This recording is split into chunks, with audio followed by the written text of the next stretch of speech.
Now, Scooby-Doo 2, on the other hand, Monsters Unleashed, oh boy. You describe it. I don't want to. Jackson, you describe this one as well. You're the only one who hasn't described anything, Nico. I didn't pick this fucking movie. This is not my pick. Don't put this on me. Scooby-Doo 2, Monsters Unleashed. This is a film in which the gang decides, you know what?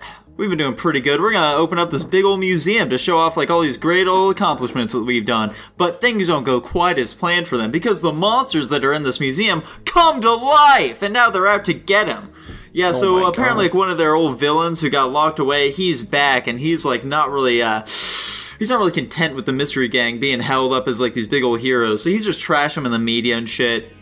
Meanwhile, the gang needs to get to the bottom of this and figure out, why are these monsters being unleashed? Why are they real? What's going on? So eventually they'll track them down to a factory where more hijinks ensue, and they figure out, oh boy, he's using some bullshit to make these monsters come to life. There's a goo monster or something? What's going on with that? He's made of tar? There's this weird-ass looking electricity monster? What the fuck?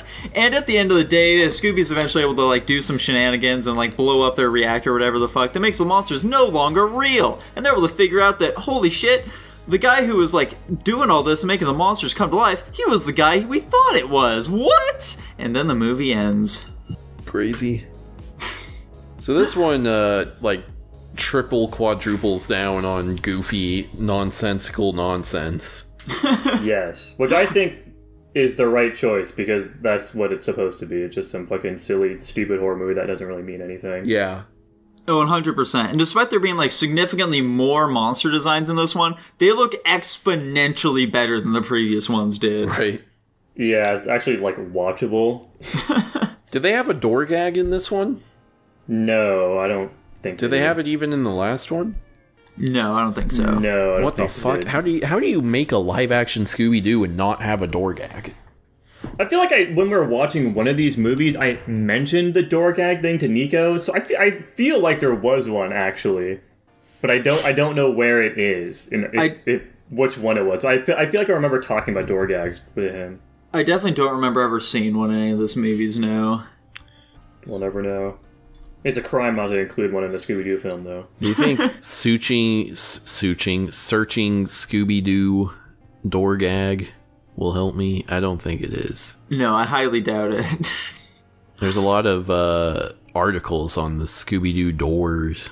It's interesting. Is Scooby-Doo where that gag originated from? Interesting. That's a good question, huh? They definitely do it in the original series, which dates back to the 60s. I actually believe it originated from the Flintstones, though. Right. Huh. We'll never know. You know, I really could not say, Jackson. I feel like there is a good chance that it originated from Scooby-Doo, though. Quick, Nico, ask ChatGPT. Yeah, 100% originated from Scooby-Doo.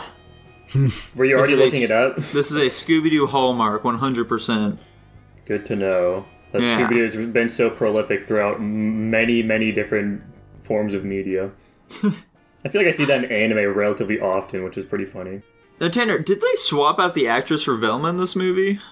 No, it was Linda Cardellini in both. No, Okay. She's always just been that hot. Figure it out. Yeah, how'd you like Seth Green, though? He was, like, by far the most, like, famous actor in this film, shockingly. Eh. Okay. I didn't know I'm sorry. who the Can fuck you he was prior to this. you Tanner, cut how'd you out like there Seth for Green me. in this film? He made almost no impression on me, to be honest. That's pretty normal. He's barely for Seth in Green. it, to be honest. Yeah. He's there to feel like a rapist in a few scenes. Yeah. Jesus. Alright, Tanner, okay. Sorry, I was researching. It does not originate from Scooby-Doo, but Scooby-Doo definitely popularized it. Where's it come from? Some French movie bullshit. I hate the You should have French. never looked this up. That's tainted the entire memory of Scooby-Doo. You're God right. damn it. God damn it. Scooby-Doo. Now, Tanner, who was your favorite monster in this film who got unleashed? I feel like it's easily the skeleton guys. Why? They're the Why funniest. is it easily them, too? They were so I think funny they're and just so the silly. goofiest and the most enjoyable to be watching, like, interacting with the characters. Yeah. They were pretty silly and funny, and I loved them. They were pretty silly. The entire time that, like, they were fucking chasing after the folks, though, I was like, why are these the guys you're scared of? They're significantly greater threats than these two knuckleheads. Right. Who was your favorite? The fucking lightning monster was absolutely bonkers and unsettling to me. Like, I don't know what it is about his design, but it's just, like, really off-putting. It's him going, yow, really loud. I think that it's the fact that, like, he's a lightning monster. It's also, like, fat for some reason. It's like, you don't expect that. Yeah, it's like Electabuzz. Yeah, you'd think that, like, something that's, like, made out of electricity would be, like you know, like, real stringy and shit like that, you know? Not, like a big fat dude. Yeah, of course. Who would ever suspect such a thing? I'm just telling it as it is, man. I do like how they point out the fucking trope of Scooby-Doo where, like, a lot of the monsters are just substance and then the word ghost. Yeah. Oh my gosh, it's the tar ghost.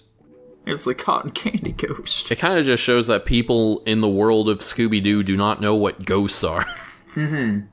Some of these I'd classify as like a Babadook or something, personally. Mm-hmm. Or a Wendigo, at least. Yeah, exactly.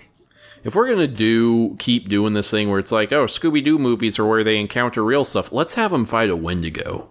There we go. Let's get them into some real shit, you know? Yeah, or like a Skinwalker. Yeah. Skinwalker butchers and then impersonates Scooby-Doo and slowly picks them off one by one. That'll be my rated R Scooby-Doo movie. That'd be funny. How long till Scooby-Doo is in the public domain? I was just about to ask, like, when does he enter the public domain? I feel like I've been Googling things a lot this episode, so I don't know. Stop doing it, Tanner. We talked about this. Enter the public domain. I know, but, like, we need information. I'm a digital boy. It brings, like, everything to a halt, though. Sounds like at least 2059. 2059? Fuck. Yeah. So, it's a ways out right now. That's tragic. Anyways, if we're still around at 2059, let's make our rated R Scooby-Doo gang meets the Wendigo. That'd be great. We like title it like how they fucking title those movies too. Scooby-Doo and the Wendigo. Scooby-Doo and Dwayne "The Rock" Johnson take on the Wendigo. Yeah, Scooby-Doo in the Wendigo woods. Surely we have to like partner with WWE Raw or something like that, right? Modern Scooby-Doo movies love doing that shit. Mm-hmm. Well, anyways, what were we talking about before we touched on that? Jackson's favorite ghost in the movie. Okay. Yeah, as a kid, it was the tar monster. As an adult, it's still the tar monster. That was honestly the one that left the most impression on me. I was terrified of the tar monster as a child. And that also reminds me of the opening sequence, the pterodactyl flying through the city. As a child, that fucking horrified me. I hate watching kids scare the shit out of me. And then watching it now, I was like, what? How could this possibly scare me? Don't understand. We all had dumb little things that scared us as children, apparently except for Tanner. Yeah, I just, I'll randomly remember it at some point this week, and I can say it, mention it to you guys, You were too preoccupied with eating dog food back then. You couldn't pay attention to the screen. It fried your brain. And with that, boys, do we really have much else to say about Monsters Unleashed? Yeah, I think it's pretty similar to the first one in structure, but it just has, better CG, and I think it's just slightly better overall, for my opinion. Yeah. I'd say it's like slightly improved in just about every conceivable way, to be honest. Yeah. That sounds about right to me. However, Dylan apparently thought very differently because he thought this movie was exponentially better than the first one. He gave an A-. I feel like he mistyped or something. Like, he meant to put B-, because there's just no way. Like, I'm going to ping him right now and just ask. What do you mean? What? Yeah, what do you mean? Is it a typo? What? It was a much better movie. What can I say? It was listen, he is, at the very least, relationally speaking, he has gotten these movies in the correct order. Yes, correct. Nico, but what at the did you same give this time, movie? like an A-. Compared to You're me, giving it an A- too. I'm funny. yeah, this movie definitely gets an A-. I'm with Dylan on that one. I'm gonna be giving it a C-. I think a C- feels good. Okay.